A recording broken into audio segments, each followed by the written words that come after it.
what's really interesting here, now here this would be more of a scientific look at things to confirm why Scripture really gives us the right view on this issue.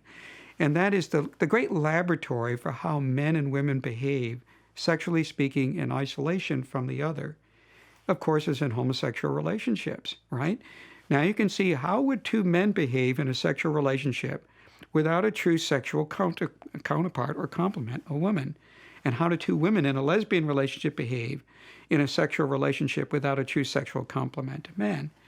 And what we find is they have a disproportionately high rate of measurable harm in their relationships. But that different rate of harm actually differs among themselves between the male homosexual and female homosexual unions in a way that it corresponds to gender type, expected patterns of gender differentiation. So, not at all surprising that when you have two men together in a sexual union, a male homosexual union, what are the main problems with that, scientifically speaking?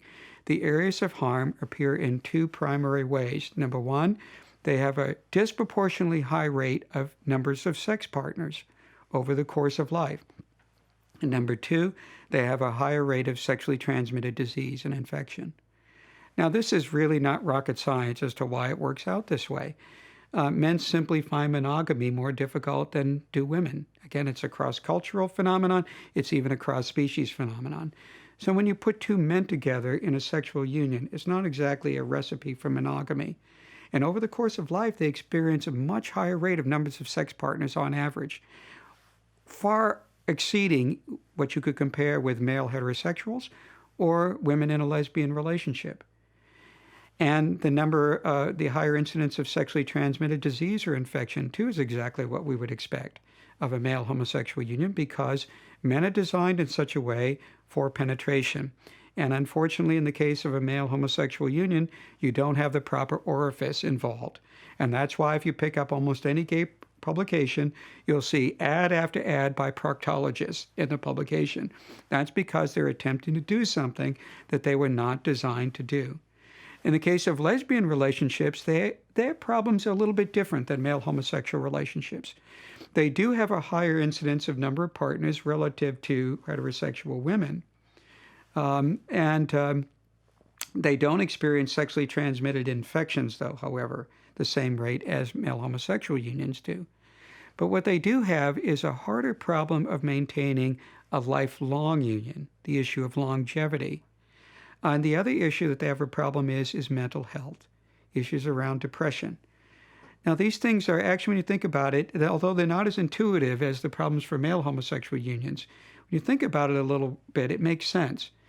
Women make greater demands on a sexual union than do men. They have just simply higher expectations. Now, there are, I'm sure, some men who are getting counseling for the fact that his wife doesn't share her innermost feelings with him often enough. I'm sure that happens somewhere, but almost invariably, if one or the other spouse complains about the other spouse not being intimate enough in communication and sharing, it's almost always the wife that is concerned about that. And that is because a woman has a higher expectation. More of her relational needs are being met by that sexual bond in terms of self-worth and security than is the case for a man in a sexual union. So she expects more. When you have two women having the same high level of expectations on the quality of that sexual union, it puts inordinate stress and pressure on that relationship, which leads to higher relational turnover over time. And women are already more in touch with their feelings, more in touch with their social IQ, if you will, than men are generally. And so when those relationships experience these kinds of difficulties, they experience a higher level of depression and mental health concerns.